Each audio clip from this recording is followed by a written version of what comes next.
tepat, di mana demografi kita demografi yang muda Indonesia, banyak yang juga mungkin kalangan milenial yang menurut penelitian tadi dia lebih entrepreneurial, tetapi juga dia keen to contribute, ingin berkontribusi. Kita lihat momentumnya banyak sekali organisasi atau komunitas social movement di berbagai kota gitu ya. Kemudian juga organisasi-organisasi baru yang emang tadi muaranya sama, yaitu ingin berkontribusi kepada sosial ataupun komunitasnya gitu, ataupun mungkin daerah asalnya gitu. Kayak kita kan juga di Garut dan Putra Daerah Membangun juga bareng-bareng Bang Rijal ini kan juga menghimpun 130-an lah organisasi di 130 kota kabupaten gitu. Jadi ini banyak sekali gitu dah. Tadi titik krusialnya bagaimana mencapai sustainability atau keberlanjutan dari perubahan ataupun dampak yang diciptakan dari tadi komunitas. Nah, makanya hal bagaimana kita mempertahankan atau membuat keberlanjutan organisasi kita itu. Nah, ini salah satunya bisa dengan bertransformasi ke social enterprise. Nah, mungkin teman-teman sudah sering mendengar gitu ya, istilahnya social enterprise apa, social entrepreneurship, social business. Nah, mungkin kita bahas sedikit banyak ke depan. Titik tekannya bagaimana tadi kita bisa bertransformasi kegiatan sosial kita menjadi kegiatan yang berkelanjutan. Bisa dibantu next, Mas Riza? Perkenalan dulu deh, saya tadi dari Garut, dari Asgar gitu ya, asal Garut. Kita sebuah paguyuban dan yayasan, jadi ada dua gitu ya, yang berdiri sejak 2009. Di antaranya ada berbagai kegiatan dan usaha sosial seperti pendidikan. Kita menyelenggarakan Bimbel Plus Plus, yang itu dia bersubsidi silang, Perkem namanya. Lalu ada inkubator, kegiatan kewirausahaan pemuda lokal, yang itu kita dampingi supaya bisa berkembang. Kita inkubasi dengan sistem, kita juga punya share di sana. Lalu ada koperasi BMT, Baitul Mal Tanwil Syariah Microfinance, yang dia melayani para pedagang pasar dan pedagang keliling gitu di 2 cabang di Kabupaten Garut. Sekitar 4.000 orang yang tergabung sebagai membernya. Ini di 2 kecamatan, jadi tanpa agunan, tanpa bunga, tapi tadi kita tanggung renteng dan bagi hasil. Next, ini yang terbaru yang sedang kita kembangkan juga di berbagai kota, kabupaten. Nah, ini kita ingin mengatasi masalah berupa kematian persalinan yang begitu tinggi di Garut dan beberapa tentunya di Indonesia. Next, Mas. Dilanjut, Bang. Nah, ini kita bekerja sama karena tadi banyak sekali kasus kematian persalinan sejak sudah lama gitu ya, tidak hanya di berbagai daerah terpencil, di timur, di rural area, tapi juga di kota-kota, yang itu disinyalir dari tadi bagaimana monitoring, kemudian kata WHO sih 3/4-nya itu adalah kematian persalinan yang bisa dihindari. Banyak sekali orang-orang yang tidak beruntung gitu ya, ibu-ibu mungkin yang terlalu muda, kemudian dari kalangan keluarga tidak mampu, atau dari rural area yang tidak bisa mengakses layanan tadi kesehatan selama kehamilan. Jadi kita membuat sistem yang itu kerjasama dengan posyandu-posyandu, ada ratusan, dan kemudian dengan puskesmas, dengan dinas, untuk memonitor tadi kehamilan dengan membangun sebuah apps yang itu usernya adalah kader posyandu dan bidan desa. Dengan itu kita menggunakan, next Bang, menggunakan algoritma yang khusus sehingga kita bisa mendeteksi kehamilan yang beresiko. Jadi kita bisa notifikasi baik kadernya, bidannya dengan staf-staf kita untuk memberitahu ibu-ibunya. Misalnya resikonya adalah dari rendahnya hemoglobin gitu. Itu anemia.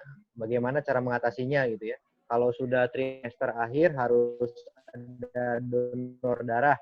Itu ada yang merah-merah, itu notifikasi resikonya apa gitu.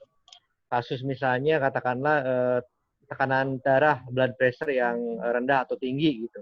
Jadi semua resiko tadi bisa diketahui, bisa di-push sehingga mereka bisa emergency tadi bisa dimitigasi gitu dengan tadi rujukan, dengan pola hidup gitu, gizi, dan kemudian kerjasama dan stakeholder yang ada di lokasi tersebut. Jadi ini yang dengan dompet apa kita sedang sekarang replikasi di beberapa kota. Tahun sekarang harapannya sedang advokasi ke NTB dan NTT juga. Mudah-mudahan bisa menjangkau lebih banyak ribuan, puluhan ribu ibu hamil. Next. 70% waktu saya dihabiskan di consulting yang berikutnya, yaitu Sumber Nusantara. Jadi kita bekerja sama dengan berbagai perusahaan untuk melakukan pendampingan wirausaha berbasis masyarakat. Mungkin bayangannya kayak BUMDes, kayak desa wisata, kayak koperasi, nelayan, kemudian petani. Jadi kita melakukan pendampingan gitu ya, baik juga mungkin pemetaan sosial, pengukuran dampak, supaya si usaha-usaha tadi bisa maju dan bisa mensejahterakan warga lokal di sana. Next, ini sebaran yang sekarang sedang berjalan, ada di 16 provinsi kita yang kita lakukan sekarang. Tadi ada berbagai jenis yang berbeda-beda, baik lembagaannya, baik spektrum usahanya. Di Kalimantan kita ada di Palangkaraya yang ongoing sekarang. Kemudian kita juga ada di Sulawesi, semua kota, dari Wakatobi sampai ke Polewali, Manado, Palu, Makassar. Ada di Gunung Kidul, di NTB, Lombok, di Bali, yang tadi kita bekerja sama dengan berbagai mitra lokal buat tadi si usaha-usahanya itu bisa berdampak positif pada masyarakat. Jadi usahanya naik, tapi juga dampak sosialnya bisa lebih besar. Next. Nah, itu perkenalannya. Saya juga bagian yang pasif, salah satu ikut di Boutique Social Responsible Impact Investment Company, Lentera Mitra Strategis, yang di sana portofolionya 80% ke properti sederhana, rumah sehat sederhana, yang itu sebagian keuntungannya dividennya tiap tahun digunakan buat beasiswa para mahasiswa berprestasi di seluruh Indonesia. Jadi kerjasama dengan Nurul Fikri.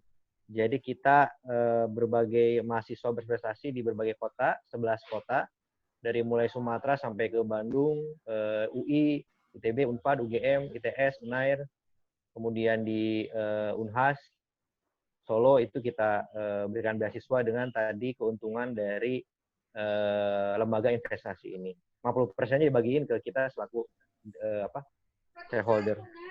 Itu perkenalannya. Sekarang saya masuk ke tema sekarang, dimulai, yaitu bagaimana sih social movement itu bisa bertransformasi ke social entrepreneurship. Jadi ini bisa dilihat bagaimana sebenarnya tadi ada kesamaan. Social movement dengan social entrepreneurship itu pertama dia punya misi sosial yang sama.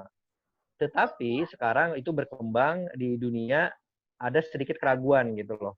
Apakah model charity yang tadi hit and run itu bisa membawa dampak yang mungkin secara signifikan, berkelanjutan, sehingga si penerima manfaatnya itu bisa benar-benar berubah gitu loh.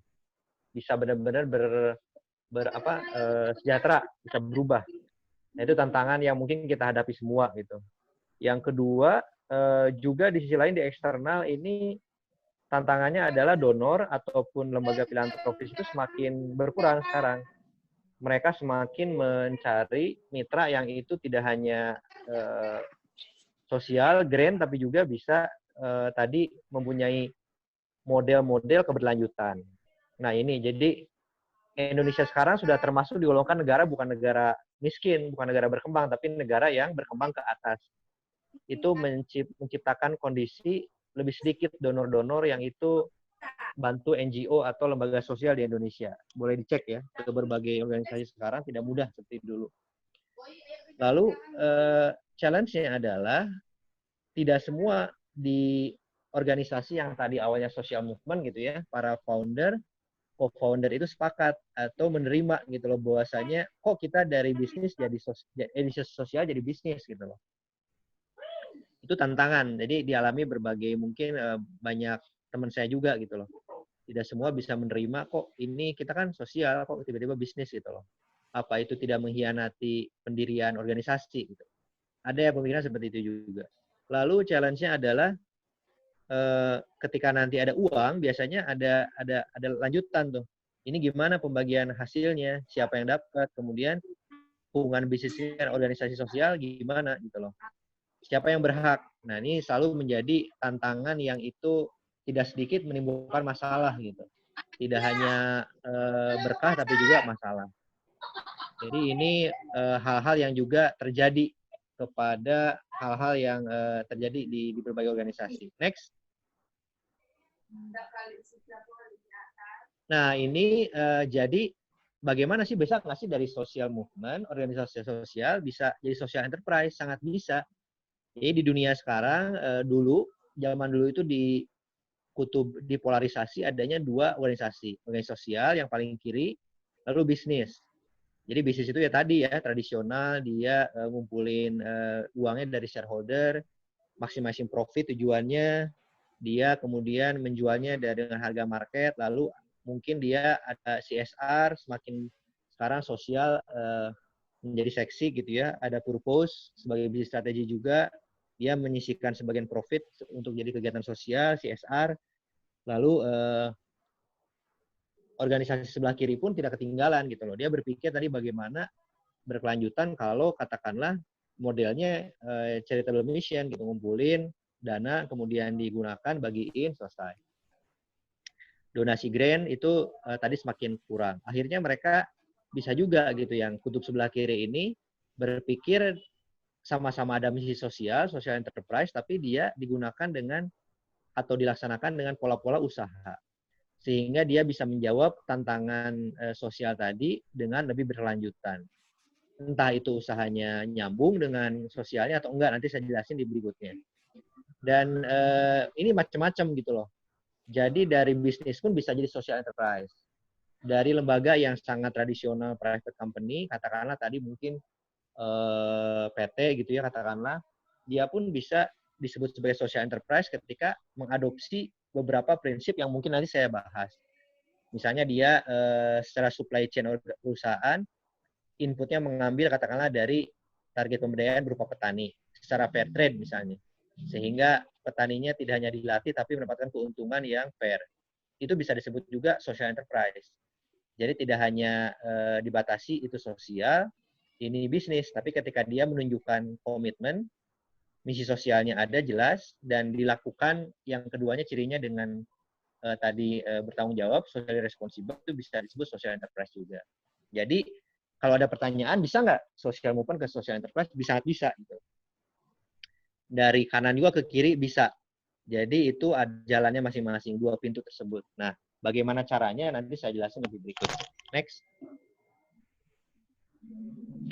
Contohnya ini misalnya di kita ya, ada contohnya yang namanya Muhammadiyah gitu loh. Yang didirikan oleh Kiai Ahmad Dahlan. Muhammadiyah pun berdiri dulu bukan sebagai lembaga bisnis, walaupun para foundernya adalah juragan batik dulu kebanyakannya di kota-kota besar di Jawa. Tapi tahun 30-an di Rakernasnya Kiai Suja mengusulkan adanya amal usaha. Saya ulangi, amal usaha. Jadi kalau teman-teman buka website Muhammadiyah, paling kanan atas itu adalah amal usaha. Amal itu adalah sosial, usaha adalah bisnis. Jadi jauh sebelum kita mengenal social entrepreneurship sekarang, dari UK gitu mungkin yang jadi kiblatnya kemarin karena dia paling bikin frameworknya gitu ya. Katakanlah di berbagai negara maju lain gitu. Kita sudah lama mengenal bagaimana kebaikan itu dilembagakan dalam bentuk yang lebih berkelanjutan. Contohnya Muhammadiyah gitu. Dia punya beberapa amal usaha seperti kampus, universitas, seperti rumah sakit, sekolah gitu, yang itu semuanya menyumbangkan baik itu berupanya royalti atau kontribusi ke Muhammadiyah. Jadi kalau anggotanya mau bikin rumah sakit, mau ngasih nama Muhammadiyah, itu punya royalti Muhammadiyahnya. Atau Muhammadiyah sendiri yang mendirikan gitu loh. Itu menjadi bisnis Muhammadiyah. Yang misinya adalah mencerahkan tadi, memodernkan umat gitu, dakwah, mensejahterakan. Jadi bagaimana bisnis-bisnisnya tadi itu berkontribusi tidak hanya buat dakwah, tapi juga buat keberlanjutan Muhammadiyah. Jadi ini contohnya bagaimana organisasi yang punya misi sosial bisa punya bisnis juga gitu loh. Jadi tidak mengganggu misinya, tidak misalnya maksimasi profit gitu dalam rangka usaha, enggak, tapi misinya sama. Bagaimana melayani katakanlah anggotanya dan memodernkan tadi kehidupan Islam gitu katakanlah. Jadi ini contohnya. Next, mungkin satu contoh lain. Ini juga ada misalnya di Bandung, ada namanya Saung Ujo. Sama, misi sosial yang mendasari lahirnya entitas Ujo ini. Yaitu kekhawatiran adanya ancaman terhadap budaya, kelestarian budaya angklung, budaya Sunda dulu gitu ya. Mereka, Saung Mang Ujo ini dulu jualan angklung dari jalan ke jalan, dari hotel ke hotel, dari kantor ke kantor ya tahun 60-an. Beliau akhirnya menyisihkan dari dana pribadinya untuk sebuah lahan di Padasuka, Bandung. Lalu berkembanglah itu untuk pelatihan anak-anak buat main angklung dan tempat bikin angklung gitu loh. Jadi supaya mereka belajar, tidak hanya orang-orang tua zaman dulu yang buat angklung dan memainkan angklung. Akhirnya menjadi berkembang, menjadi entitas bisnis yang itu ada pertunjukan yang tiap hari ratusan orang sana gitu ya, bule-bule, berapa bis macet di kawasan itu. Ada kafe, ada merchandise, ada tempat pelatihan, tempat tidur, dan berbagai undangan kemana-mana, sehingga itu menjadi bisnis yang menggiurkan, yang katakanlah besar gitu loh.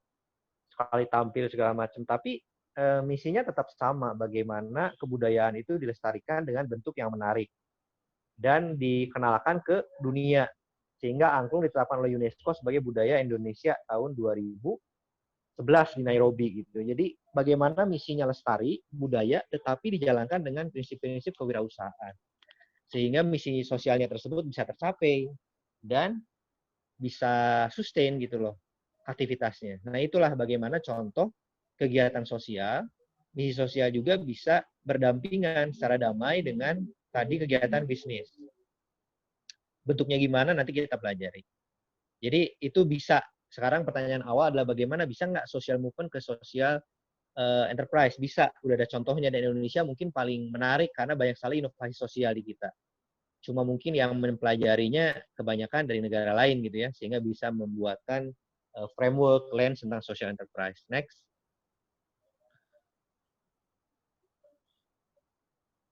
Nah, jadi kalau kita mau bertransformasi dari social movement ke social enterprise, ini ada tiga model nih. Pertama, ada yang embedded. Embedded itu gimana? Jadi, misi sosialnya menyatu dengan kegiatan usahanya. Jadi, kegiatan sosialnya tadi sekaligus kegiatan usahanya. Jadi, misalnya tadi, saya contohin lah misalnya. Tadi ada, katakanlah, yang saya contohkan di Asgar Muda gitu ya, Supercamp gitu. Supercamp membantu 70% siswa kelas 3 yang tidak mampu buat bisa lanjutin lulus ke perguruan tinggi negeri gitu, kayak SSCGO. Tapi kita lebih plus karena ada pengembangan diri, ada mentoring dengan kakak-kakaknya yang katakanlah sudah lulus gitu ya. Ada social activity, ada pengukuran bagaimana strength dan jurusan yang tepat buat dia. Itu kita dapat sponsor di awal. Tapi kita tahu kalau ini nggak bisa terus sponsor gitu dari Chevron ya, geothermal. Sehingga dalam waktu 4 tahun kita perlahan-lahan merubah layanan. Ada yang gratis, yang nyicil, yang diskon, yang tadi tidak mampu gitu ya, rekomendasi dari semua sekolah di Garut. Ada yang berbayar, yang premium malah gitu ya. Yang itu terbatas, premium, lebih mahal dibandingkan SSCGO dan Primagama. Dengan tadi kita meleverage kurikulumnya. Nih, bedanya dengan fikih akademik. Kalau di kita ada jurusannya yang tepat apa, ada konseling, ada bagaimana pengembangan diri gitu ya. Nah, itu yang kita jual sehingga bisa lebih mahal, premium, sehingga konsep subsidi silang. Nah, itu yang saya maksudkan bagaimana kegiatan sosial atau misi sosialnya itu embedded dengan kegiatan usaha. Sama gitu loh. Misi sosialnya adalah kegiatan usahanya tadi. tadi dengan dua segmen kita bikin ada dua segmen tadi, jadi cross subsidi sistemnya. Itu kan embedded. Misalnya katakan Pak, nanti share tulisan saya di telapak di Kompas gitu ya. Dia ingin merubah para illegal di sustainable logger di Konawe awalnya di Sulawesi Tenggara. Sama tuh loh. Kegiatan misi sosialnya supaya melestarikan alam, supaya tidak guntan, kegiatan usahanya adalah mengenalkan sistem hutan lestari, sustainable logger. Bagaimana ditebang 1, ditanam 100, mana yang boleh ditebang, dinomerin sehingga dapat sertifikasi Forest Stewardship Council, harga kayunya jadi 15 kali lipat, tidak kecukong lagi, dan koperasi itu dikelola sama para warga sekitar. Bisa punya industri. Jadi misi sosialnya embedded atau sama dengan kegiatan usahanya. Nah, yang kedua modelnya adalah overlapping. Jadi kegiatan ada yang overlap gitu loh. Ada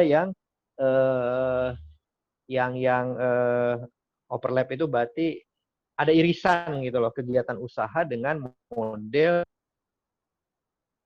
sosial usaha. Jadi misalnya kayak gini, tadi misalnya ada katakanlah Strubus nih, Bina Swadaya gitu ya. Dia misi sosialnya memberdayakan para orang-orang yang vulnerable atau yang tidak beruntung kayak petani gitu ya, kayak peternak yang mungkin belum sejahtera. Dia usahanya banyak, modelnya banyak gitu. Ada yang modelnya jualan bibit, ada yang misalnya dia punya hotel, ada yang dia ngadain kursus Trubus gitu ya, kursus berbayar, ada dia bikin percetakan, bikin dia konsultan gitu, pembangunan. Nah, dari sekian banyak usaha tadi, ada sebagian yang beririsan tadi. Misalnya juga bikin kursus, tapi ada yang berbayar, ada yang gratis gitu ya. Buat misalnya perusahaan, dia bikin berbayar. Nah, buat yang katakanlah dia petani, dia bikin gratis. Jadi overlap. Ada yang dia misi sosial dan juga usahanya beririsan, ada juga yang dia berbeda. Nah, yang ketiga, separated. Jadi benar-benar beda gitu loh. Misi sosialnya beda dengan tadi katakanlah usahanya. Misalnya sebuah organisasi nih, dia punya usaha nih misalnya. Katakanlah tadi di kita ya, misalnya tadi LMS tuh yang saya di sana juga ikutan dikit gitu ya sahamnya. Lantaran mitra strategis gitu. Dia misinya ingin membuat usaha yang berkontribusi kepada sosial. Nah, dia usahanya tadi bikin perumahan, baik kerjasama dengan developer gitu ya, dengan dia injek pendanaan, baik dia kembangkan sendiri. Misalnya di Penajam, katakanlah di Jabodetabek gitu ya, di Jawa Timur. Nah, dari keuntungannya dia gunakan buat kegiatan yang lain, bukan perumahan lagi, tetapi buat pendidikan. Nah, jadi bedanya usaha dengan misi sosialnya tidak beda, tidak beririsan gitu. Next. Itu tiga modelnya gitu yang nanti bisa diterapkan oleh organisasi. Nah, oleh karena itu apa sih yang poin kedua, langkah-langkah tadi kan gitu untuk transformasi? Bisa jawabannya. Yang kedua, kalau mau transformasi tadi misalnya gimana nih, nomor 2. Nah, ini langkah-langkahnya. Pertama menurut saya adalah social mission. Bagaimana tadi social mission ini kita tegasin, sebenarnya apa sih yang ingin kita pecahkan masalahnya, apakah yang target yang kita berdayakan juga mengalami masalah tadi atau enggak, dan apa yang perlu kita jembatani gitu ya di sosialnya ini. Nah, yang kedua adalah bagaimana model usahanya, model enterprise-nya, entrepreneurial-nya gitu ya, bagaimana butuh sosialnya kuat,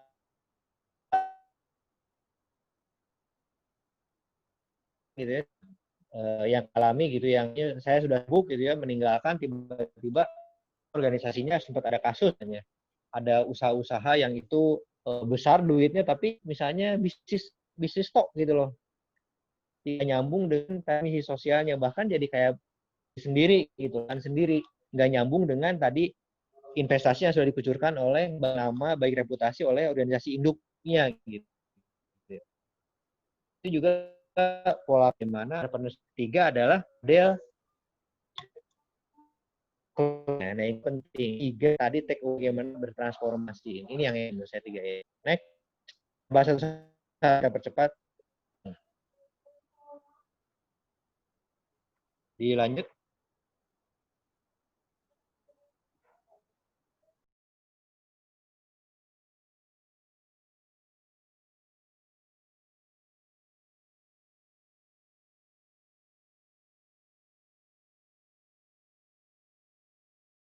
Bagaimana di organisasi kita juga kalau misalnya mau memulai social enterprise, kita harus menggali nih apa misi sosial yang baik dari sisi foundernya, baik dari apa yang kita ingin temui di lapangan gitu loh.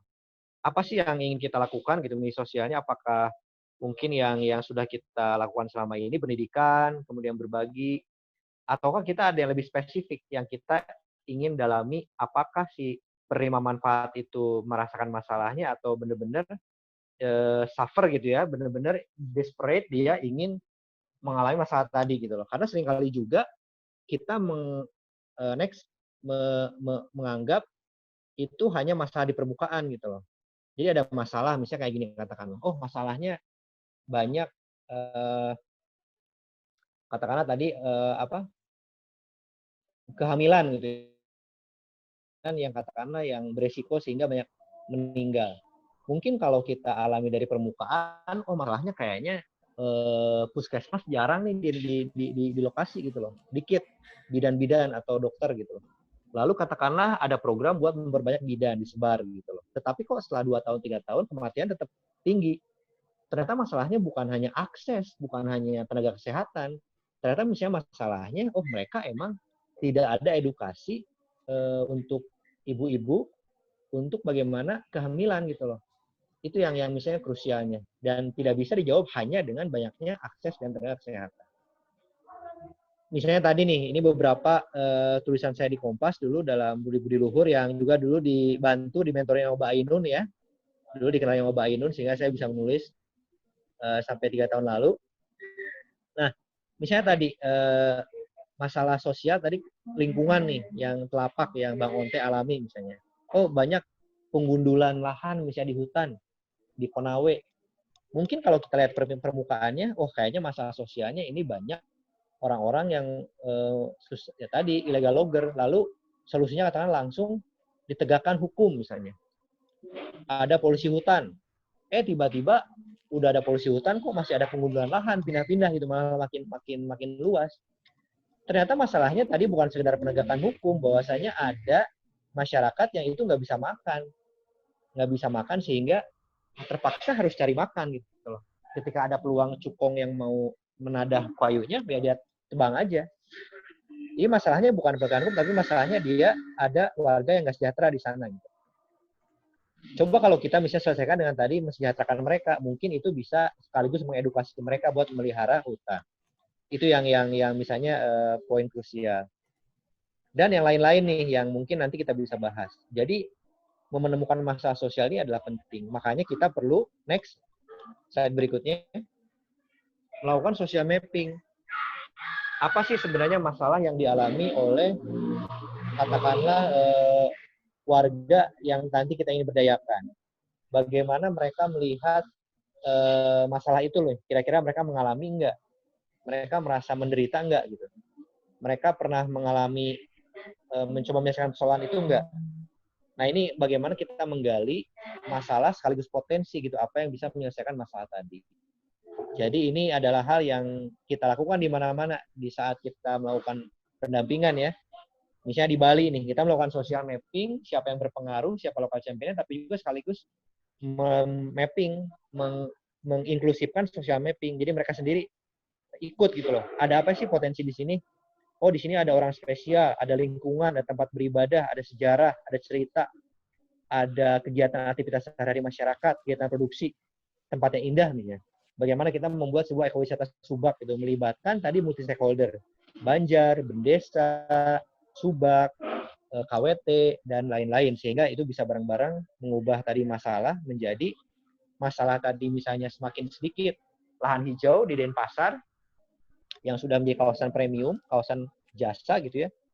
Dengan tadi bagaimana mempertahankan itu gitu ya, berapa hektar lahan sawah itu dengan pendekatan wirausaha. Sehingga mereka tidak hanya nyawah yang itu tidak seberapa hasilnya dibanding turisme, tapi bagaimana sawahnya bisa sejahtera, subaknya, tapi dengan pola-pola kewirausahaan ekowisata subak.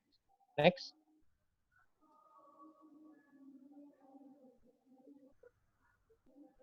Yang kedua adalah kewirausahaan nih.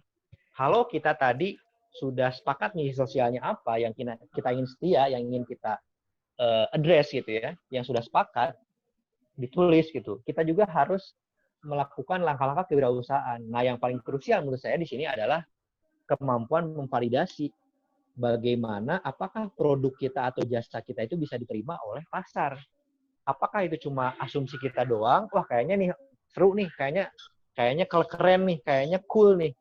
Atau sesuatu yang mungkin itu bisa diterima pasar. Nah, ini adalah hal yang berbeda. Next, makanya kita perlu validasi.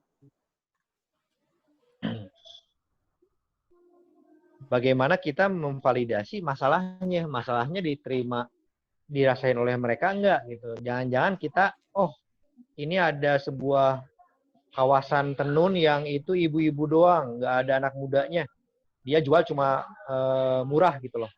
Miskin, asumsi kita gitu ya. Oh, mungkin kita perlu bikin pelatihan supaya bikin produk dari turunan tenunnya, dikasih warna alami deh. Nah, itu mereka butuh nggak gitu. Mereka merasakan masalahnya kadang mungkin mereka itu hanya hobi gitu buat mereka. Bukan aktivitas yang mereka bergantung hidup sama itu.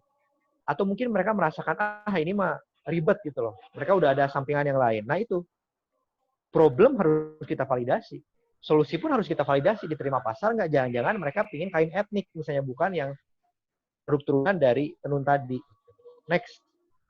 Kita contoh, kita bahas agak sedikit lama di sini nih.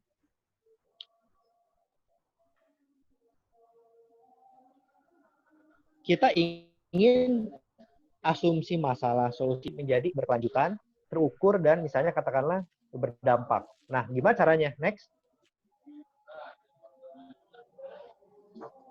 Caranya kita mesti eksplorasi nih. Jadi ngobrol dulu dengan target pasar kita.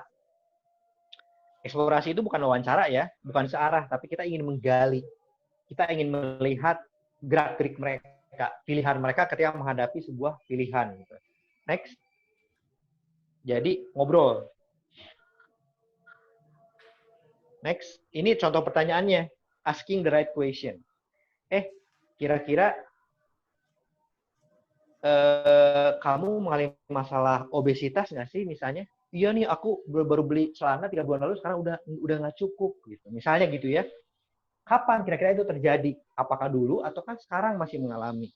Mengapa itu ribet buat kamu? Iya nih, soalnya gue jadi malu nih, misalnya bergaul, jadi nggak pede nih, gue pengen berkomunitas gitu. Gue sering dibully, misalnya katakanlah kayak gitu. Jadi gue sampai pada kesimpulan nggak pingin punya temen, nggak pingin keluar karena malu, misalnya itu kayak gitu. Berarti benar-benar menderita dia, mengalami masalah tadi. Terus lu mau pernah nyoba ngapain aja? Iya nih, gue udah mulai kuliah, sekarang jalan, nggak naik motor, nggak naik mobil. Gue juga lu udah pernah ini nggak coba jogging? Wah, gue belum sanggup nih.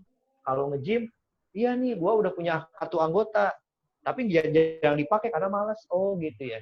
Jadi mungkin solusi kita nyaranin dia olahraga mungkin nggak berjalan gitu karena dia malas, misalnya katakanlah. Terus apa sih yang menurut kamu tadi nggak tepat dari solusi tadi? Iya, kalau gua nge-gym, gua mesti jalan ke di sana, gua mesti di sana bayar personal trainer, gua mesti lama di sana, seminggu mesti 3 kali, 4 kali. Nah, gua malas gitu.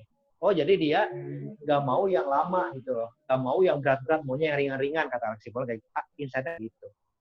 Atau lain-lain misalnya. Tadi katakanlah kayak saya di McD nih, saya lagi nunggu, tiba-tiba didatangin saya. McD itu kan udah terkenal di mana-mana ya, terbesar lah selain KFC sama Starbucks gitu loh, sama Subway. Dia nanya saya lagi sendirian, lagi nunggu teman gitu loh. Dia bawa 9 botol minuman dan aqua besar gitu loh.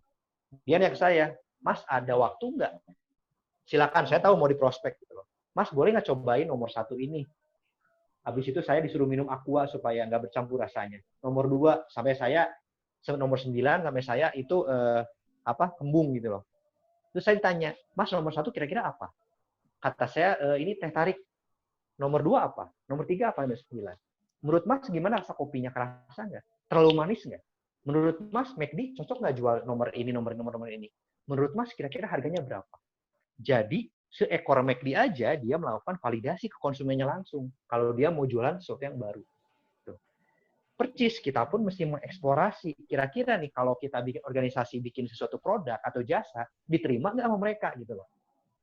Misalnya Mbak Ainun punya misi ingin bikin startup di bidang kayak Uber gitu loh, kayak Gojek. Mbak Ainun misalnya peduli dengan katakanlah disabilitas, yang itu masih diperhatikan, tidak diperhatikan oleh kita. Misalnya. Sedangkan ada undang-undang, organisasi pemerintah, dan di situ mesti 2%-nya pegawainya dari disabilitas. Mbak Ainun melakukan validasi, melakukan root cause analysis. Oh, ternyata mereka itu banyak yang S1, D3 nggak bisa kerja karena disabilitas, karena nggak ada transportasi. Di Jakarta mesti naik busway, naik tangga, mesti diantar, nggak ada yang nganter. Naik taksi mahal, mesti dilipat juga, kursi rodanya ribet gitu loh. Ongkos taksi mungkin bisa setengahnya gajinya, habis sama transportasi. Ternyata Mbak Ainun menemukan itu, pangkalnya banyak disabilitas kita yang nggak bisa bekerja. Lalu Mbak Ainun bikin sebuah startup tadi. Wah, Mbak Ainun mau bikin startup nih, kira-kira Uber. Katakanlah tadi yang diskon-diskon gitu ya, bakar-bakar duit buat tadi. Lalu Mbak Ainun merasakan nih banyak nih ternyata yang nggak bisa bekerja. Lalu Mbak Ainun coba tadi gali 10-20 orang katanya yang disabilitas yang berpendidikan gitu ya, D3, S1, lalu ngobrol. Kira-kira pernah kerja? Pernah dulu, tapi cuma sebulan karena habis itu bla bla bla bla gitu. Terus kalau gini ini gimana? Oh, ada gini ya gitu. Jadi persis tadi polanya adalah menggali bagaimana mereka menghadapi sebuah masalah, bagaimana mereka mengatasinya, lalu bagaimana mereka melihat solusi yang baru. Itu yang mesti kita eksplorasi gitu. Jadi jangan mindsetnya, coba aja kita jual, kita paksa orang beli. Ini kita bisa bikin kayak gini. Enggak, harus kita balik. Apa yang bisa mereka dibutuhkan pasar, lalu kita buat gitu loh. Itu yang kita praktekkan di berbagai lokasi-lokasi pemberdayaan yang kita dampingi. Kita kenalkan mereka dengan mindset entrepreneurship ini. Seperti itu. Next. Itu eksplorasi. Misalnya saya contohkan kayak gini nih ya, contohnya. Ini langkah-langkahnya bisa dibaca, nanti bisa di-share gitu ya. Siapa segmen yang kini kita tuju, kita profiling mereka, kita buat kerangka pertanyaan atau apa yang ingin kita tanyain, kita gali, kita lakukan wawancara, ketemuan gitu ya, lalu kita validasi. Next. Nah, misalnya ini di South Mountain, misalnya next di South Mountain ya, di Jogja, South Mountain gitu. Ada sebuah desa yang dia punya dana desa 1 miliar, dia punya potensi ada telaga. Wah, telaga ini kayaknya bisa dijadiin wisata nih, desa wisata gitu misalnya. Bisa ada tempat makan, pemancingan gitu ya, kemudian tempat camping. Pokoknya banyak lah, ada ketutan gitu ya di Wanagama, di South Mountain. South Mountain tahu? Gunung Kidul. Gunung Kidul.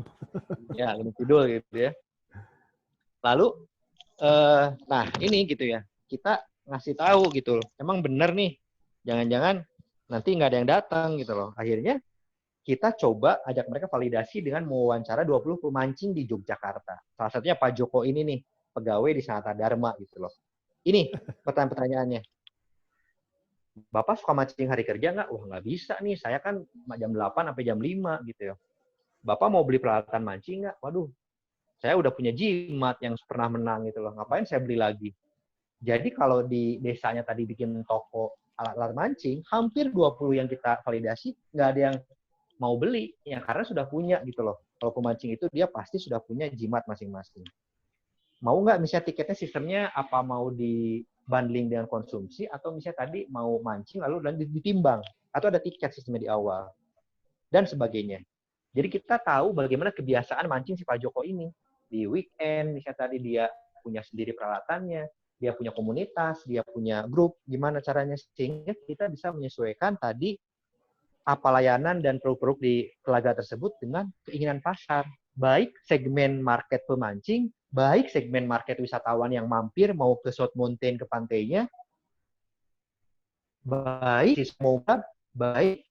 segmen pasar keluarga yang mau arisan, mau gathering gitu loh. Kita sesuaikan dengan kebutuhan mereka. Mau nggak misalnya pakai rakit mengarungi telaganya? Mau nggak misalnya di sana makan di telaga di atas warung apung gitu, dan sebagainya. Jadi itu yang kita validasi, sehingga kita dapatkan pun langsung dari pasarnya. Next.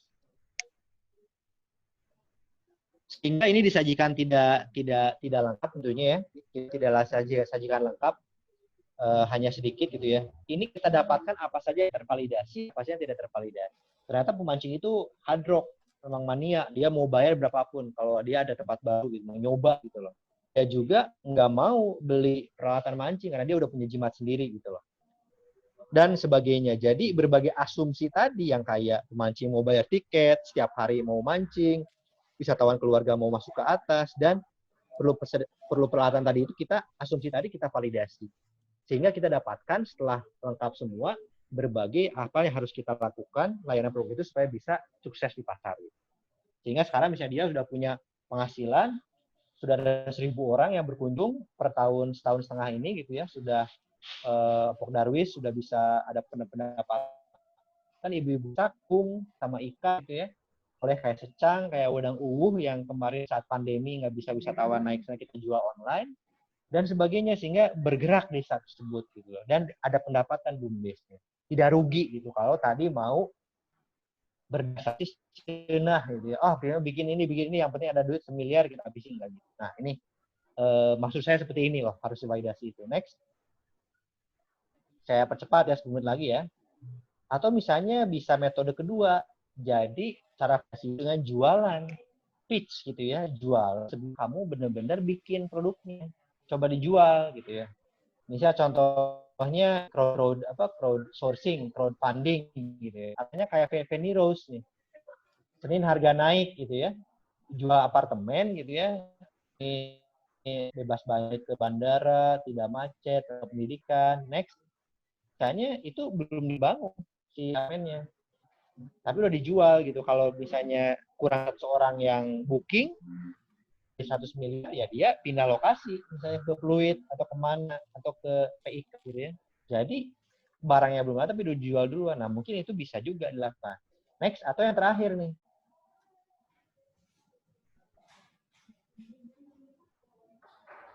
Jadi intinya validasi. Misalnya kalau teman-teman ingin nanti bikin social enterprise yang digital nih, ingin menyambungkan petani langsung dengan konditor katakanlah gitu ya, atau B2B, ingin tadi misalnya disabilitas connect dengan kesempatan kerja yang susah gitu ya, juga bisa dengan metode concierge. Jadi apa yang manual itu apa yang otomatis kita manual, kita deliver the service itu personally supaya kita tahu pola pikir. Contohnya nih, next misalnya.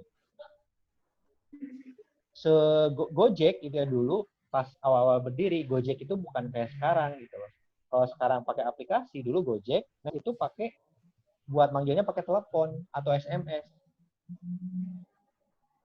Di telepon gitu kalau mau manggil Gojek. Nah, pas Nadiem Gojek, Mas Menteri Gojek, dia ngobrol sama si pelanggannya. Nanti mau nggak kalau naik Gojek itu tanpa pulsa? Emang bisa gitu ya. Nah, dia tunjukin caranya kayak gini, misalnya contohnya. Kira-kira kalau dari Sudirman ke Tamrin berapa sih harga ojek itu gitu? Atau kira-kira bener nggak sih mau mesen makanan karena asumsinya misalnya mager orang Indonesia? Oh ternyata bener banyak, makanya ada GoFood gitu ya. Gimana pricingnya, gimana misalnya fiturnya, semuanya divalidasi. Semuanya melalui proses diskusi insight dari customer. Jadi misalnya makanya sekarang Gojek jadi kayak gini nih, next.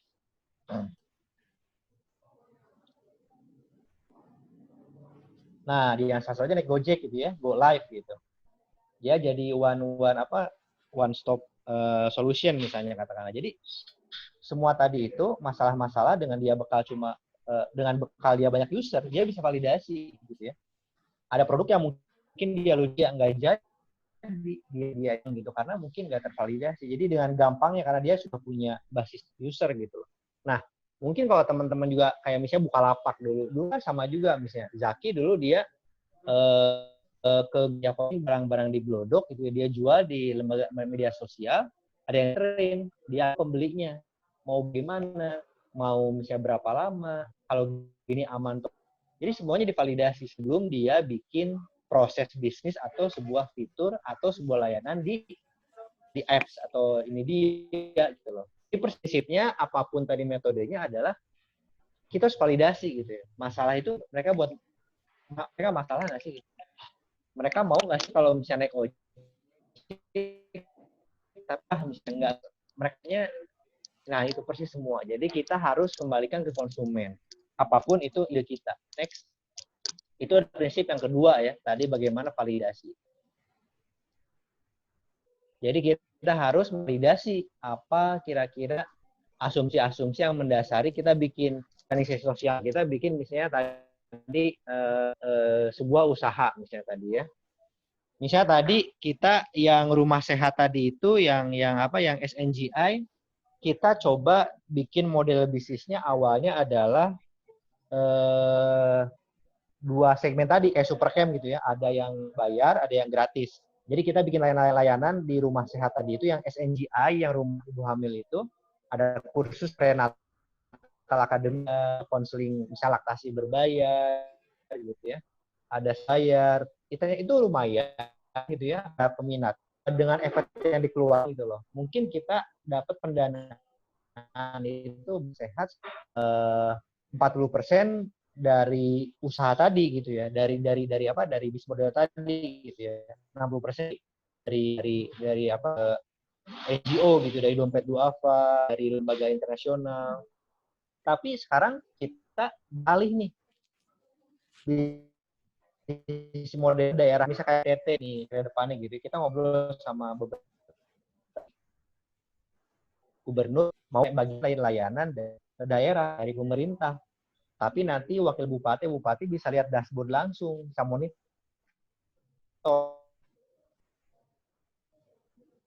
nanti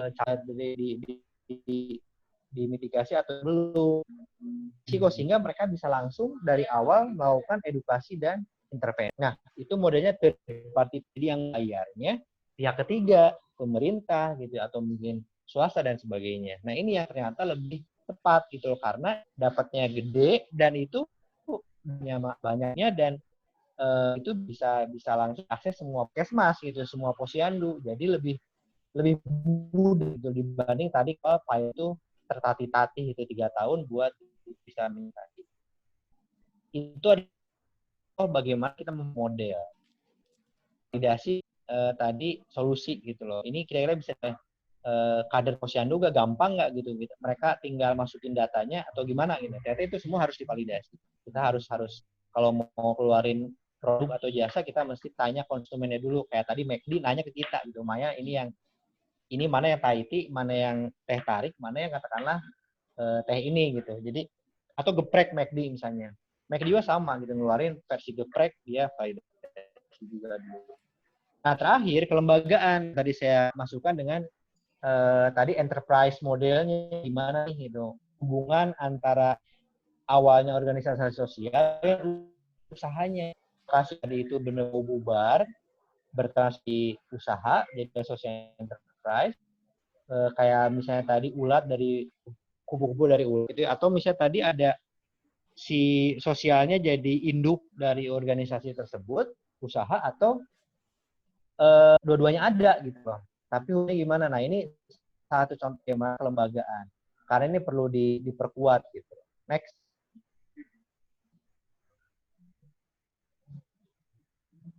Dilanjut.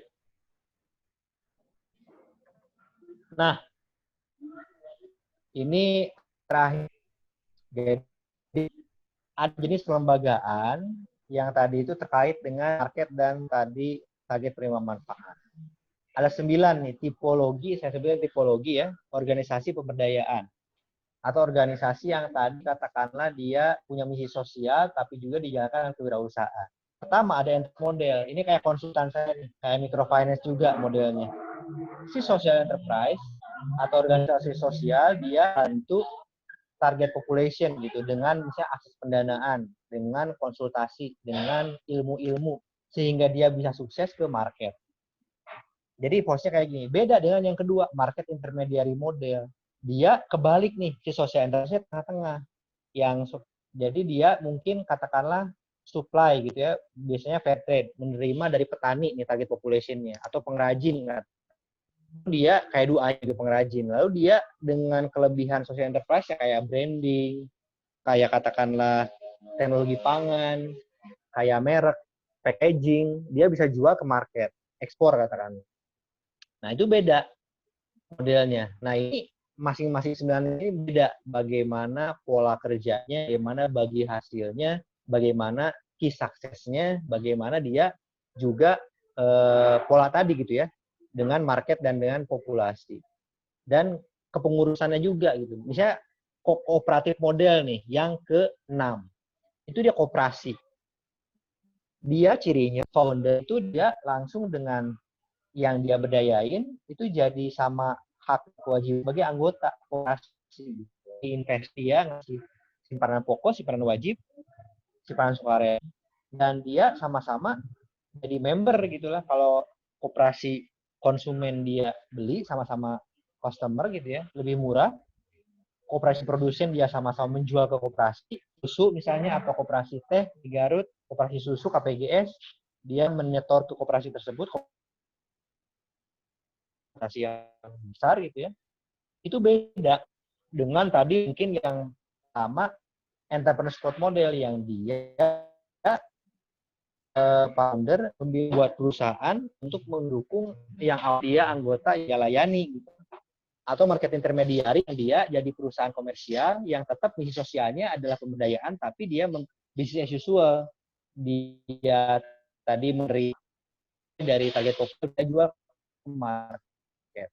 Ini beda-beda, misalnya punya kelebihan key suksesnya gitu.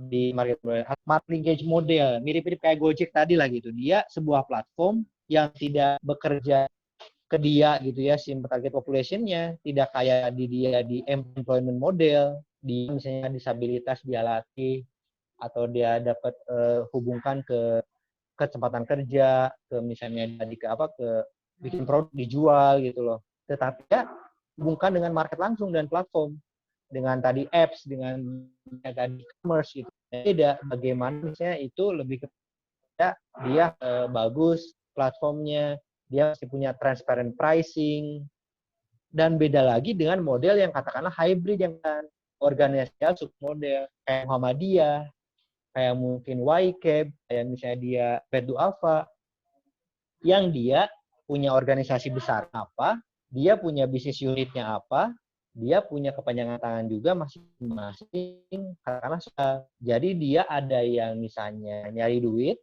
perusahaan yang komersial, keuntungannya sebagian digunakan buat sosial. Kayak misalnya ada, atau misalnya juga perusahaan di foundation sosial gitu, yang itu murni kegiatan sosial dari profit perusahaan tersebut. Beda, itu lebih kompleks gitu ya. Karena ini misalnya katakanlah tadi akan berbagi nih, mau jadi bikin usaha di bawahnya lembaga kursus yang itu misalnya kayak BINUS for profit gitu. Mungkin di saham perusahaan itu dimiliki katakan oleh akademi berbagi katakan 40%-nya mungkin katakanlah oleh investor nih, katakanlah yang mau beli gitu ya, yang misalnya berbagi punya metode yang itu bisa di leverage, ini keren banget metode pendidikannya gitu, dan itu masa depan katakanlah gitu ya, di coding, ini panjang gitu, ini sangat krusial. Intinya di lembaga tadi itu ada tadi harapannya pada perusahaan gitu ya. Yang dulu yang saya alami karena nggak jelas gitu ya, perusahaan di bawah yayasan, tiba-tiba ini kayak gitu loh. Dia memakan yayasan buat dapat project misalnya, tapi nggak nyambung ya, misalnya menerima manfaat banyak gitu ya si perusahaannya tadi, tapi sebenarnya komersial gitu loh. Dia nggak nyambung gitu. Itu ya yang seringkali dialami sebuah organisasi sosial bertransformasi jadi social enterprise. Jadi mesti ada jelasannya nih, peran organisasi yang mendirikan sebagai di mana, kemudian apa mau dia membuat dampaknya buat petani, buat katakanlah disabilitas, buat nelayan, sehingga jelas, sehingga masing-masing itu punya yang sama gitu. Baru kita berpikir bagaimana memperkuatnya, manajemennya, kepengurusannya, hasilnya tadi dia bisa katakanlah bisa sustain gitu. Ya pada misi sosial, tapi dia juga bisa berkembang sebagai sebuah usaha. Panjang kalau ceritain, tapi kira seperti itu kisi-kisinya gitu ya. Ini sebuah workshop sendiri nih ya, kita misalnya tiap tahun dengan Bank kita buat wirausaha muda mandirinya kita bekalin dengan impact sosial, bagaimana tes hipotesis, bagaimana membuat teori of change gitu ya, bagaimana mendeliver impact tadi itu dengan supply chain dia gitu ya. Nah, itu kita bikin rencananya sehingga mereka bisa memperbesar dampak sosialnya juga. Nah, ini butuh 2 hari. Nah, ini tentunya nggak bisa gitu perjelas lagi. Next.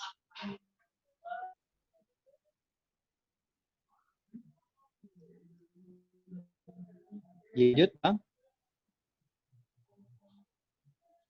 Nah, itu mungkin yang bisa saya sampaikan panjang. Mungkin kita diskusi aja. Nah, kalau ada yang masih diperjelas, mungkin kita bahas karena yang waktunya emang sangat singkat dan online itu emang tantangannya tadi ya, tidak serat offline lah, nggak ada yang bisa ngalahin. Terima kasih. Saya kembalikan lagi ke Bang Rizal. Nggak ada suara ya? Halo?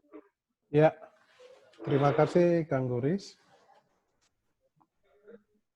Halo? Halo ya? Ya, Kang Goris. Teman-teman masih mendengar?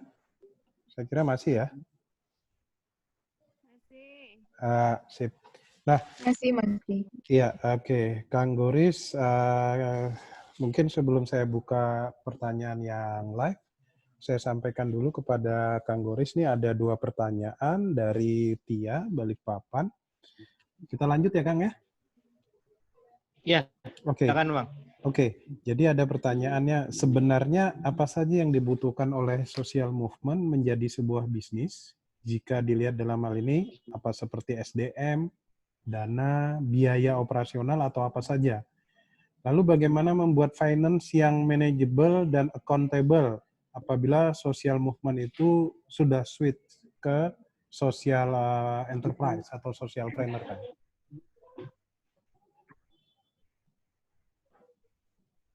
Mungkin bisa ditangkap.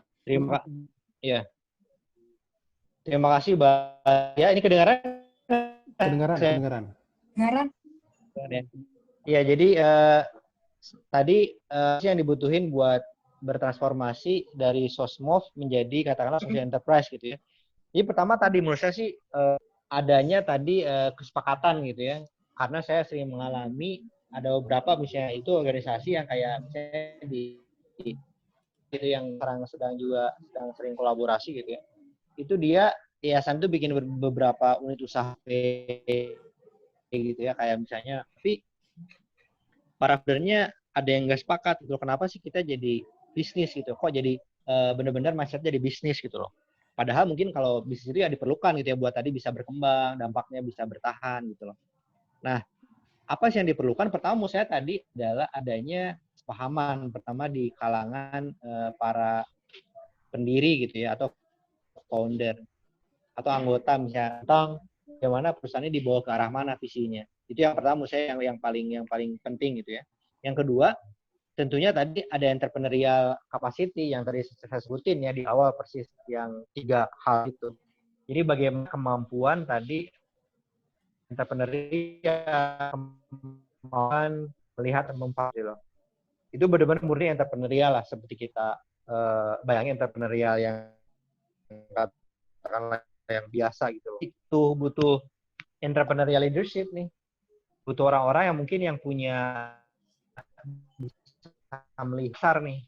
Kita rekrut atau kita karena sehari-hari kita misalnya tahu gitu ya, kita tahu pasar gimana berinteraksi misalnya seperti saya misalnya itu kita bisa bikin jadi misalnya tadi kayak saya sering berinteraksi misalnya dulu ketika di Garut ya, misalnya di konsultan sekarang gitu ya, kan kita kliennya ada BUMN, ada family business gitu kayak Jarum misalnya, ada swasta kayak Astra Internasional misalnya. Itu pas yang ngobrol gitu, saya kalau perusahaan itu butuh sebuah program yang itu social license to operate-nya jelas, ada dukungan dari sekitar gitu, masyarakat sekitar. Kalau enggak mereka di stop tambang atau katakanlah eksplorasinya gitu. Jadi kuncinya bagaimana menemukan tadi orang yang tepat gitu ya di sekitar lokasi yang dia punya pengaruh yang cukup tinggi dan kegiatan itu bisa sustain usahanya, bisa melibatkan banyak orang, tidak hanya satu kelompok satu rumah gitu loh.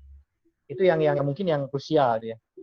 Atau tadi katakanlah misalnya, saya tahu bagaimana perusahaan itu butuhnya misalnya hal yang hanya bersifat laporan reporting sustainable, yang itu ke proper misalnya, atau ke SDGs, atau yang dia ya punya kebutuhan gitu. Jadi sehingga kita bisa membuat pelatihan ataupun program yang itu mengadres concern kita. Gitu. Jadi bisnis apapun gitu tadi bagaimana melihat pasar. Misalnya tadi banyak sekali di Palembang, di Balikpapan bisnisnya apa nih gitu. Nah itu kalau kita bisa punya market insight, itu adalah hal yang dibutuhkan persis buat kita mau membuat sebuah social enterprise juga gitu katakan.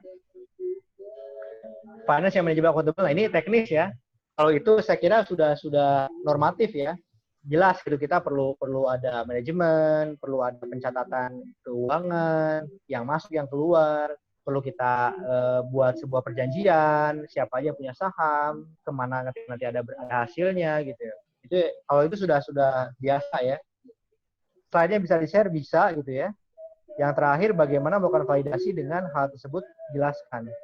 In number, nah ini ada rule of thumb Mbak. Jadi validasi itu emang sekarang rule of thumb-nya katakanlah kalau kita bisnis yang tradisional di tourism, kuliner itu bisa 30 orang bisa kita ambil sampelnya. Dan kalau jawabnya sekitar 2/3-nya itu tervalidasi, itu bisa kita sebutkan bahwasanya itu tervalidasi gitu loh, asumsi kita. Masalah atau solusi kita. Nah, jadi kalau startup banyak karena dia usernya lebih banyak, dia skalanya lebih besar. Biasanya ratusan gitu loh. Model pertanyaannya betul emang Mbak. Jadi kita bukan wawancara ya tidak gitu. Itu kita nggak bisa dapat insight sama sekali. Kalau kuesioner misalnya kita katakanlah ya tidak, milih 1 sampai 5, itu kita nggak tahu apa yang mereka rasakan, mereka alami gitu loh. Justru malah jadi mereka ngisinya asal-asalan atau bohong misalnya. Atau mereka katakanlah nggak tahu tapi dipaksa ngisi ya asal ngisi apa. Justru kita ingin membuat mereka bicara panjang. Kita ingin gali insight mereka apa. Masalah mereka, bagaimana mereka ngerasainnya, bagaimana mereka menganggap sebuah solusi itu. Jadi justru itu yang ingin kita harapin, Mbak. Ngobrol gitu loh, bukan yang satu arah.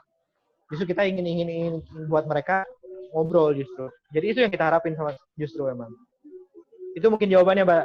Mas Rijal. Oke, sudah terjawab langsung tadi 2 pertanyaan dari Mbak Tia. Oke, rekan-rekan yang lain mungkin ada pertanyaan, saya persilahkan.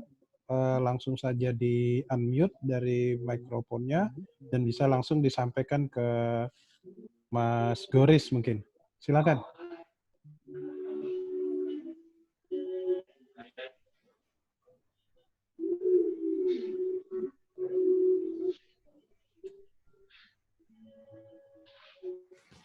Halo? Ada lagi yang ingin ditanyakan? Oke. Atau mungkin ditanyaannya dibalik Bang. Ada nggak di sini yang katakanlah sudah memulai gitu sebuah social enterprise katakanlah? Ya, boleh. Bisa sharing Bang. Ya. Ada yang mau sharing mungkin yang sudah memulai? Saya satu, Kang Goris. Nah, ketika kita melakukan transformasi itu,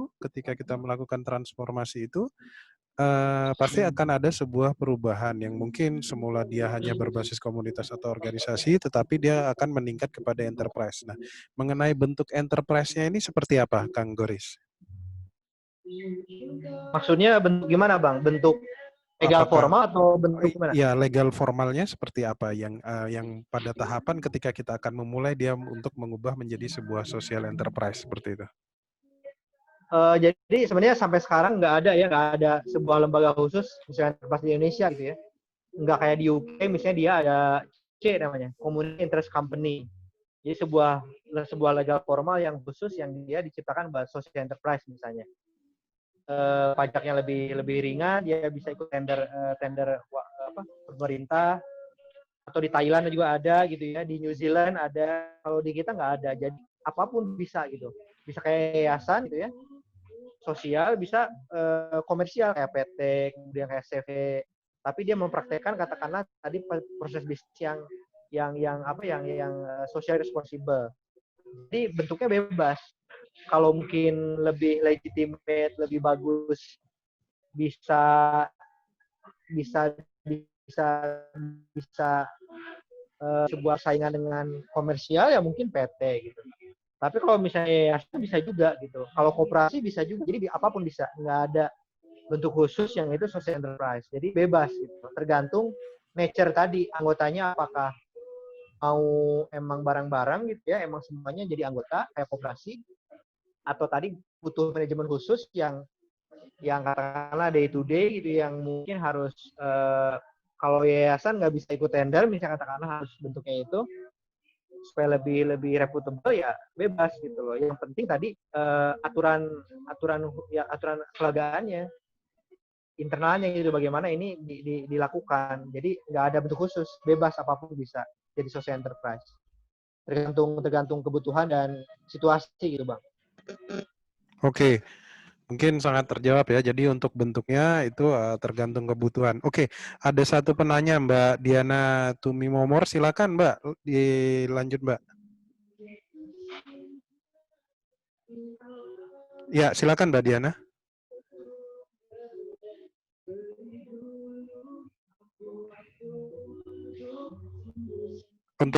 Untuk rekan lain yang tidak bertanya bisa di mute. Mungkin Mbak Vivin di mute Mbak, audionya Mbak.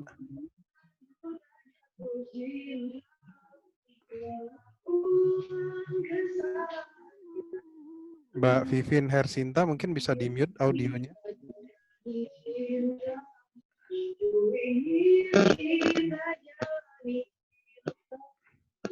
Mbak Diana gimana jadi bertanya Mbak? Silakan.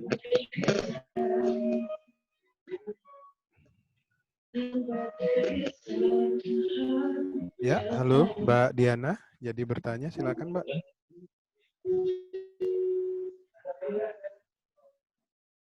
Halo Mbak Diana.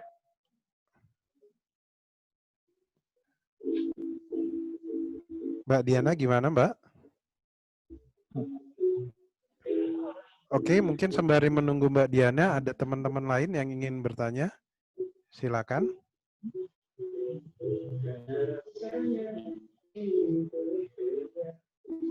Kita sambil dengar musik nih.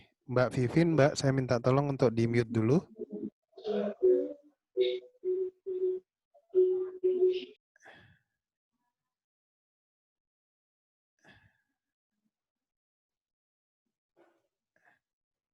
Oke, Mbak Diana jadi bertanya, Mbak Diana.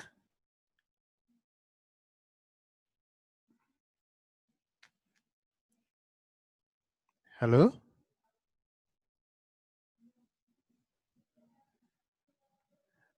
Oke, Kang Goris. Kemudian ini Kang. Sebentar, ada lagi nih. Ada yang mau bertanya.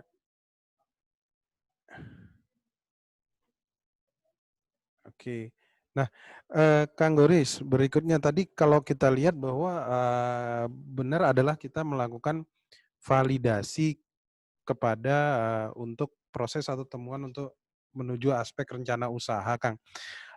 Untuk validasi ini karena itu akan memunculkan asumsi-asumsi dasar.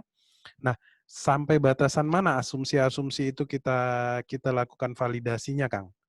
Antara lain, oh ya udah kita cukup sampai sini, kita akhirnya sampai keputusan oke, kita lanjutkan nih menjadi sebuah kita tingkatkan menjadi sebuah social enterprise gitu. Artinya batasan dari validasi terhadap asumsi itu, Kang.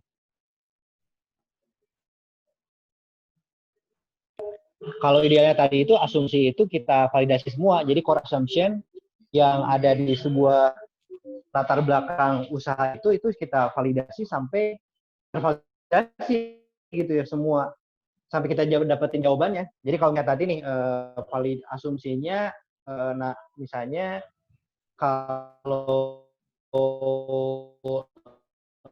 orang-orang itu malas olahraga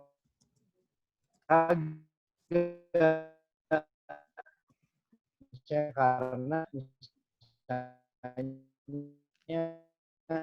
tadi capek gitu ya, asumsi. Nah, ternyata benar-benar masuk gitu. Nah, mereka ternyata nggak mau, malas gerak gitu, malas olahraga, ternyata penyebab obesitasnya.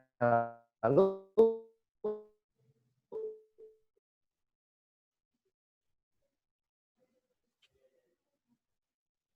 kita punya sebuah dia timbangan yang dia bisa main-main gitu ya, ada dansa gitu. Oh, ke kanan bisa ke apa, dia bisa dan itu olahraga. Nah ternyata banyak orang yang mau nih kalau gue bisa di rumah olahraga misalnya kayak gitu, di rumah aja tadi. Nah itu persis, jadi kita mesti validasi di target konsumen tadi representatif. Jadi sampai katakanlah semua asumsi itu kita validasi, Bang. Oh ini ternyata benar tervalidasi, ini ternyata tidak gitu loh. Sehingga kita vote. Nah jadi kalau vote itu berarti kan berubah. Kita misalnya ubah salah satunya nih, apakah rubah si marketnya? Oh ternyata mungkin bukan ibu-ibu katakanlah kalau gitu segmen marketnya, bisa katakanlah anak muda nih katakanlah misalnya. Nah kita validasi lagi ke mereka gitu loh. Kita ngobrol ke mereka lagi nih. Katakanlah misalnya bikin kafe nih misalnya, ada yang berbagi di Balikpapan. Bener nggak sih mereka butuh tempat kumpul gitu loh? Bener nggak sih mereka butuh tempat mereka bisa berkomunitas? Ternyata benar betul gitu. Tapi mereka maunya gimana? Karena udah banyak juga tempatnya misalnya. Oh ternyata mereka mau misalnya tempat yang co-working space gitu. Mereka bisa kantor tapi bisa bikin acara misalnya katakanlah. Ternyata dari yang divalidasi itu semua social movement sepakat butuh kantor gitu. Dan mereka karena bisnis modelnya berbayar gitu tiap tahun, mereka cukup mampu gitu karena mereka bisa crowdfunding dari anggotanya gitu katakan. Lalu apa yang di sana ada layanan misalnya katakanlah selain yang biasa gitu ya, virtual office, tapi juga ada berbagai misalnya seminar katakanlah gitu ya, workshop. Nah, ternyata mereka mengamini gitu, benar kayak gitu, itu tervalidasi gitu. Kalau asumsi kita tidak tervalidasi semua, ya semuanya nggak layak sebenarnya dikembangkan gitu loh. Kita misalnya hanya bondo nekat nih kalau misalnya mau lanjut. Gitu. Tapi kalau setelah kita berubah, pivot, mungkin segmen konsumennya, tadi mau bikin Uber yang buat disabilitas, gitu. Ternyata misalnya nggak tervalidasi nih bisnis modelnya yang tadi yang katakanlah kayak Gojek gitu loh. Nah, mungkin mesti dipikir ulang gitu loh. Mungkin bisa dirubah sampai tervalidasi. Gitu Bang, jadi ada pertanyaan yang masuk nih. Iya, iya. Dari chat, dari Mbak Markati.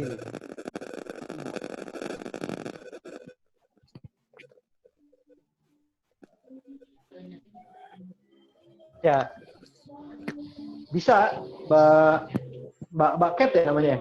Ya. Ya. Bisa, jadi sangat bisa gitu ya. Jadi tadi kayak tadi yang saya contohkan seperti kami di Garut gitu ya, yang ada tadi bimbel gitu ya, itu bisa jadi social enterprise, super camp tadi itu. Ya, jadi kami membuat tadi dua kita misi sosialnya bagaimana orang-orang yang pelajar yang tidak mampu tadi itu bisa lulus ke PTN favorit gitu ya dengan pembinaan sehingga mereka bisa berubah nasib mereka gitu loh. Nah tadi kita awalnya gratis gitu ya, awalnya benar-benar pure dari sponsor dari Chevron, lalu kita rubah bisnis modelnya tadi. Jadi yang bisa bayar ya bayar gitu loh. Mereka harus premium. Caranya tadi kita buat dua segmen market, yang awalnya tadi masalah sosial tadi itu yang tidak mampu, segmen market kedua yang mampu tadi, yang bayar gitu loh, yang dia benar mau karena keterampilan metodenya misalnya. Itu social enterprise gitu loh. Nah kalau kasusnya Mrs. Cat tadi nggak hubungan sosial ya mungkin tadi bisa dibikin kayak misalnya tadi dari keuntungannya disisihkan sebagian buat katakanlah misi sosial buat pendidikan anak jalanan katakanlah gitu ya, atau katakanlah orang yang anak misalnya orang tua yang tidak mampu yang anaknya early learning childhood yang masa-masa awal gitu ya, untuk dia dapat katakanlah juga misalnya katakanlah parenting, tahu fasilitasnya misalnya. Jadi bisa apapun gitu loh. Kayak misalnya di Anyam, di NTT dia bikin anyaman tapi keuntungannya sebagian misalnya buat kesehatan maternal atau pendidikan si ibu-ibu di Flores gitu loh. Itu sama juga. Jadi prosesnya mungkin tadi misi sosialnya bisa dibangun dengan membuat sebuah kos. Misalnya banyak pendidikan ada anak jalanan atau ada anak yang mungkin nggak peduli gitu, nggak bisa ke PAUD gitu loh, bukan ayah ibunya nggak peduli atau kerja, sehingga misalnya bisa dirangkul gitu. Jadi bisa kayak gitu juga, dari misalnya benar-benar komersial bisa jadi ada misi sosial juga, Mbak. Dan kalau pendidikan sih kayaknya semuanya punya misi sosial ya, harusnya gitu. Ya, jadi justru kalau kita lihat dari Yayasan Pendidikan itu memang sudah mengarah kepada misi sosial ya, Kang Goris ya. Betul. Sebenarnya sudah kuat gitu misi sosialnya. Tinggal tadi bagaimana pengalaman saya dibuat model keberlanjutannya gitu ya. Iya, sudah Atau on track model gitu ya. Iya. Oke, ini Mbak Anastasia dan Diana ingin bertanya lagi. Silakan Mbak Diana, bisa masuk nggak ya? Ya, selamat sore Kang. Ya, selamat sore. Silakan Mbak. Ya, sudah bisa kita. Sorry tadi kayaknya mic-nya bermasalah, jadi saya ganti. Iya, Kang Goris, salam kenal. Saya Diana dari Sumba. Kebetulan saya mengajar mata kuliah kewirausahaan sosial, Kang, di kampus saya. Mahasiswa ini saya minta mereka untuk magang selama 12 minggu di yayasan atau panti asuhan atau taman baca begitu. Itu sebagai proyek sosial mereka. Nah, kalau untuk proyek sosialnya itu memang mereka jalan, Kang. Tapi begitu kita mulai masuk dengan konsep social enterprise, itu kadang dari NGO-nya itu seperti kurang begitu merespon dengan baik ya. Halo?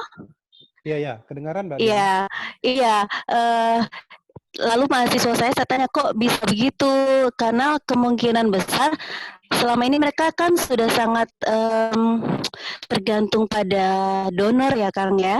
Sehingga kalau kita masuk dengan konsep yuk kita berbisnis supaya profitnya bisa kita gunakan untuk keberlanjutan programnya, mereka seperti entah takut atau memang nggak mau gitu karena agak ribet gitu ngurusinnya. Karena perlu diketahui kan di sini terutama di Sumba banyak NGO lokal dan semuanya itu hampir lebih kepada apa ya, mentalnya lebih kepada bukan meminta ya, tetapi memang sangat tergantung pada dana dari luar, Kang. Gitu. Jadi gimana caranya? Apakah Kang bisa kasih saya tips atau kami tips supaya konsep SE ini bisa kami coba tularkan ke teman-teman NGO lokal di sini, begitu. Halo? Ya. Halo? Ya. Kang Goris. Bisa kedengaran ya, Kang ya? Halo, Kang Goris. Ya, mungkin bisa langsung dijawab aja, Kang Goris. Bisa. Jadi kedengaran jelas, Mbak. Jadi memang bisa. Insya Allah saya juga bakal sering ke NTT Mbak, tahun ini karena kita ada saya fellow dari Atlantic dan Equity Initiative baju ini. Jadi kita ingin ada program dengan semua desa di 3 kabupaten, di Rote, di Kupang, sama di TTU ya. Sayangnya nggak ke Sumba karena kejauhan. Itu tadi pecahkan masalah stunting dengan dana desa. Jadi kita akan empower para desa, gitu, kepala desa, PKK dan KADE buat bikin tadi action plan yang dimonitor berkala. Jadi kita bikin pelatihan dan kerjasama dengan dinas juga dan monitor itu berkala buat pencapaiannya. Nah itu tadi memang menurut saya sih sesederhana ini jawabannya gitu loh. Emang harus dari para foundernya, emang harus dari para tadi pendirinya gitu loh. Untuk ini ada kesadaran buat melihat sebuah hal ini emang butuh berubah, bertransformasi gitu ya. Bukan dari pihak luar menurut saya. Satu-satunya yang bisa gerakan itu bertransformasi adalah orang dalam. Pihak luar cuma bisa katakanlah membuat sebuah mungkin bayangan gitu bahwasanya ini tidak selamanya bisa nyaman kayak sekarang gitu. Kayak misalnya tadi kita sudah bikin target semua aktivitas sosial informasi ke model SE gitu. Karena kita sadar ini sponsor nggak akan lama, kita cuma kontrak cuma 4 tahun, 5 tahun maupun diperpanjang gitu ya. Dan sehingga kita harus mulai tahun kedua harus mulai agile, harus mulai mikir gimana cara kita jual metode ini yang biasa tapi kita bikin luar biasa gitu loh. Kita leverage, kita eksklusifkan, kita bikin ceritanya, narasinya gitu sehingga orang-orang yang mungkin orang tua yang kelas menengah yang ke atas tertarik gitu. Oh, ini keren nih dibandingkan SSCGO gitu loh. Jadi kita sadar bahwa suatu saat sumber dana itu akan nggak ada, akan menipis, ya kita harus siap-siap gitu. Itu mungkin satu metodenya gitu. Yang kedua tadi, kita kasih tahu kalau dengan transformasi SE itu ada peluang banyak yang bisa diraih gitu. Mungkin satunya tadi ditakut-takutin gitu ya, satunya dengan tadi kan kita manusia digerakkan oleh dua kan, fear sama hope gitu. Ada ketakutan dengan harapan di PHP gitu ya. Kalau tadi ketakutannya kehilangan sumber dana, yang kedua mungkin tadi ada pro kita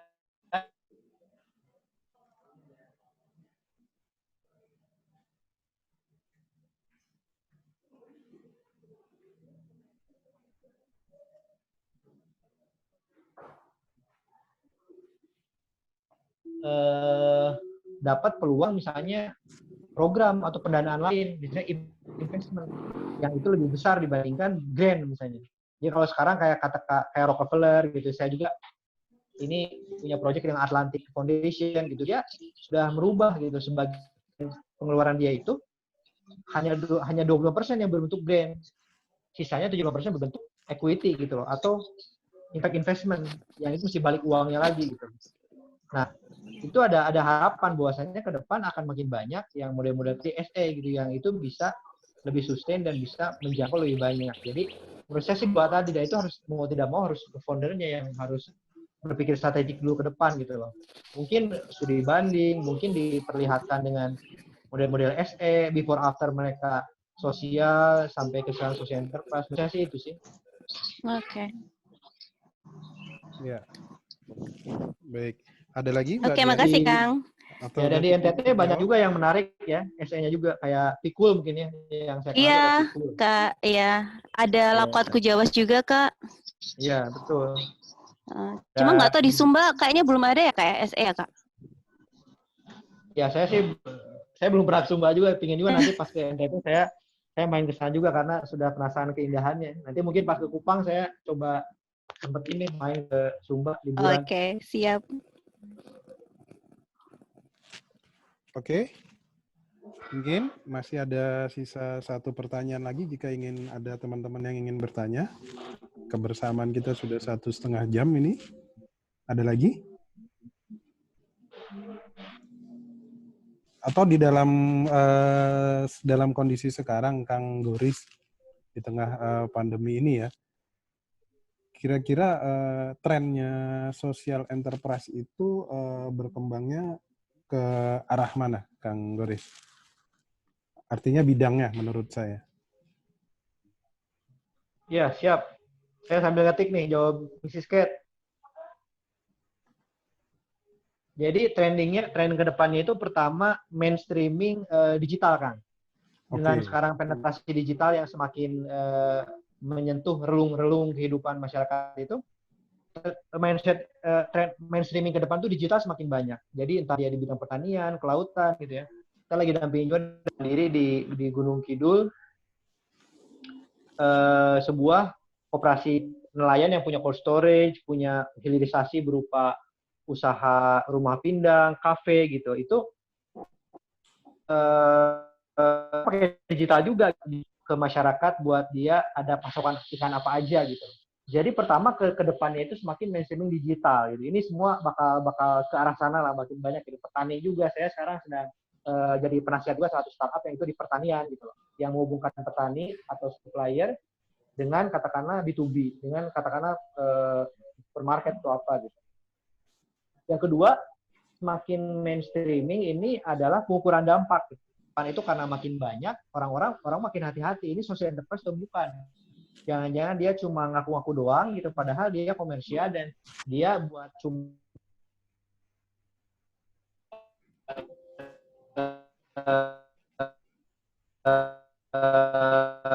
ya tadi gitu, nyari duit buat dan pengukuran dampak yang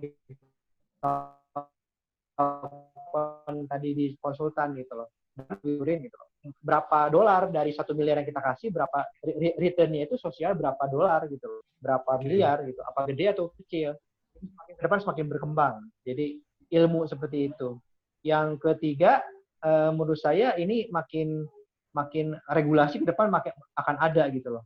Bahkan di Singapura diinisiasi adanya bursa efek social enterprise. jadi bursa saham, tapi perusahaannya socialize gitu loh. Sudah ada pemikiran ke arah sana. Jadi orang perusahaan yang bisa listing itu nanti perusahaan enterprise yang sudah diaudit dan nanti bisa memperjualkan saham itu di bursa saham. Jadi semakin gila lagi gitu loh ke depan seperti itu. Dan kedepannya dengan new normal ini yang orang-orang sudah akan adaptasi kebiasaan baru gitu yang lebih sustainable, yang lebih bertanggung jawab, yang itu lebih lokal juga akan meningkat, itu menurut saya akan semakin besar. Perusahaan besar juga ingin going sosial, ada kursnya, kesempatan buat kita emang yang sosial buat membesarkan itu dengan social enterprise gitu. Itu mungkin ke depannya, Kang. Oke, Terima kasih baik. Mas Rija. Iya, jadi saya kira cukup terjawab ya. Artinya tantangan ke depannya pun sudah cukup terjawab. Dan bagaimana kita melakukan transformasi dari sebuah aksi sosial atau gerakan sosial itu menjadi ke sebuah social enterprise pun sudah cukup terkulik dari pembicaraan kita dari jam 3 lebih tadi. Dan at the end, Kang Goris juga memberikan insight menarik ke depannya akan seperti apa. Oke, mainstream digital itu sudah harus, kemudian prinsip-prinsip consulting dan segala macamnya. Oke, mungkin itu saja pertemuan kita di kelas Akademi Berbagi Balikpapan yang ke-91 ini. Kang Goris, ada yang ingin disampaikan lagi sebagai closing statement-nya, Kang? Ya, terima kasih rekan-rekan semua ya. Salam berkarya buat semua. Yang jelas ini adalah hal yang menurut saya sudah common sense dari dulu gitu ya. Para pendiri bank sudah berpikiran gitu kalau kita mau melakukan kebaikan yang lestari itu harus mitigasi dan kedepannya juga dengan new normal, dengan kita akan mengarah kepada dunia yang lebih sustain mungkin, yang lebih bertanggung jawab dengan kecenderungan sekarang gitu ya. Itu nilai-nilai sosial itu sangat akan bisa berdamai, bersatu, berkelindahan dengan bisnis. Jadi menurut saya sih nggak haram gitu kalau kita berpikiran ingin kita memecahkan masalah sosial, tetapi juga ingin membuat sebuah bisnis enterprise yang berkelanjutan, yang baik dilakukan karena kita butuh banyak orang-orang yang membuat perubahan dan ini bisa mewujudkan Indonesia yang menurut saya lebih berkeadilan dan berkemajuan. Terima kasih. Salam berkarya. Iya, terima kasih Kang Goris, Bapak Pembangunan Bangsa Kekinian ya, atas closing statement-nya yang ciamik tadi. Jadi begitu rekan-rekan, Kang Goris sudah menutupnya dan saya pun pada kesempatan sore hari ini sekali lagi mengucapkan terima kasih kepada Kang Goris dan terima kasih kepada rekan-rekan seluruh Indonesia, ada yang dari Sumba dan dari mana-mana sudah berdatangan, dari Jakarta juga sudah ada. Nah, tentu saja ini menjadi awal yang menarik bagi kita untuk diskusi-diskusi selanjutnya. Rekan-rekan tetap bisa berkomunikasi dengan kami gitu ya. Dan sebagai penutup, saya ucapkan terima kasih. Mohon maaf apabila ada kekurangan. Ya, sebagai konsekuensi dari kelas online ya mungkin sinyal yang kurang bagus atau penyampaian yang ada yang terputus gitu ya.